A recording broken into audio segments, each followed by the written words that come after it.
Now, I read that I'm actually speaking on female leadership, which I thought was really interesting because when I read what I was supposed to be speaking about, it said that I'm going to tell you about all the decisions I've made and how I've come to this place that I'm at, and basically I'm here by accident. So I've had some very happy circumstances in my life, but in order to understand how it is that I'm the leader of the opposition in South Australia, I'll take you back to my very beginnings and some of the things that have affected my life perhaps as a female. And I was born the fourth of 5 children, and I come from a very working class family, and in fact I went to a state high school, and one of the most notable things that affected my life was that when I was about 16 I decided I wanted to study law. Now there's a number of younger women in the audience today, and indeed there'd be mums here who can't imagine that if you had a daughter who was quiet and studious and said she wanted to study law, that would be a problem. But it was for my mother. Because my mother was a child of the 1920s and had come up through the Depression. She'd been denied her own education, and although she was quite aspirant, she wanted me to finish high school and to have a career as a nurse or a teacher, but law was just out of the ballpark. And so at the age of 16, my screaming battles with my mother were about that career choice. It wasn't about boys, short skirts, long hair, too much makeup, staying out, getting drunk, any of those things. It was about the fact that I wanted to study law, and a new generation cannot comprehend that that would be the case, but it was. And coming out of a state high school where, I mean, my 2 best friends, might I say, were twin girls who were forced to leave school at year 10 because their parents didn't believe in educating daughters and they had to go to work in the bank and pay board. The son got educated and went to university, but all 3 daughters, the twins and their younger sister, who topped every year she was ever in, was forced to leave school at year 10. So it was a different generation. And having then come out of that high school and having wanted to study law, and I did well enough to be offered a place in Sydney University and also in the brand new New South Wales University, but I fell 1 mark short of a Commonwealth scholarship, and people here maybe if they're younger don't remember those things, but this was actually before Gough Whitlam abolished university fees, and much as I hate to acknowledge anything a Labor government has ever done, I would have to say that one of the great changes of the 20th century was that Gough Whitlam abolished university fees and made a tertiary education something that was accessible for everyone. But it happened before I actually could take advantage of it. I graduated before that. If you're trying to figure out, I'm 59. And so I graduated, got admitted to those 2 universities, but I couldn't take up the position because in those days, to give you some idea, my father earned about $6,000 a year before tax, and to go to university to study 1 year of law, before textbooks or any other cost of living, just the fees, was about $2,500 a year. So it was just impossible. So I went to work full-time in the Crown Solicitor's office. I was so naive. I mean, we didn't know any lawyers. I'd never met a lawyer.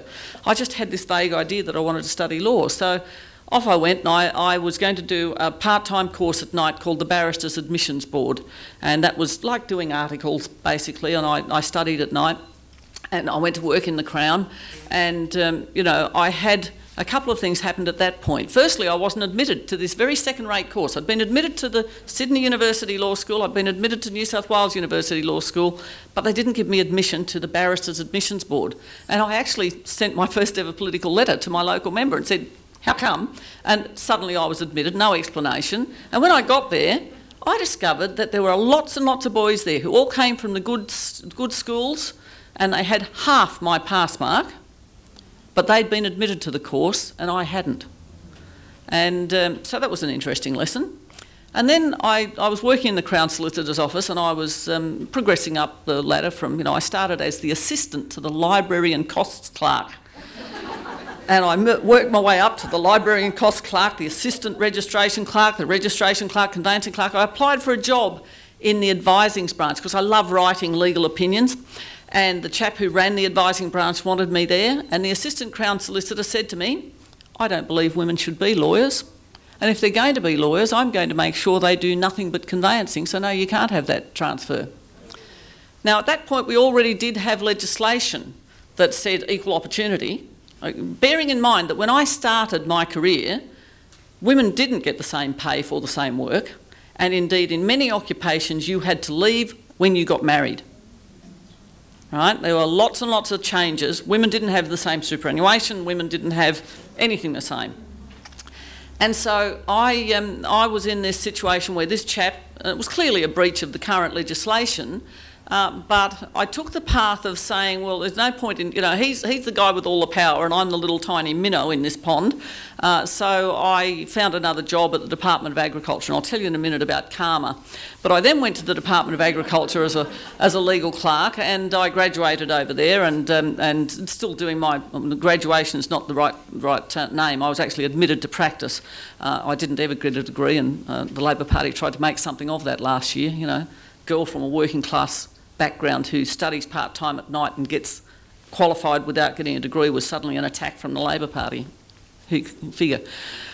So anyway, I was over at the Department of Agriculture, and a senior chap was being introduced to me. I happened to be standing by the photocopier and doing a bit of my own photocopying as a legal officer in the Department of Agriculture, and this new chap, senior executive in the department, was being introduced and was introduced to me. And they were explaining about the photocopying. He said, oh, well, I can just get this girlie to show me. The chap who was introducing him nearly had an apoplectic fit and said, but Isabel's a legal officer. They're all girlies to me. Now, I've got to tell you 2 bits of karma about those 2 stories. One is that just a few weeks after that, I was on my way up to the New South Wales Parliament, where the Rann government, WRAN, Rann government, Neville Rann, was in power. And I was on my way over to the Parliament because I did the legislation that was going through for the Minister for Agriculture. And I was on my way over, and this chap, no, I was on my way back actually, and he was on his way over, and he'd never been there, he was brand new. And he asked me, saw me, recognised me. He said, oh, can you tell me? I said, look, I'm just a little girlie, I wouldn't know the answer to those things.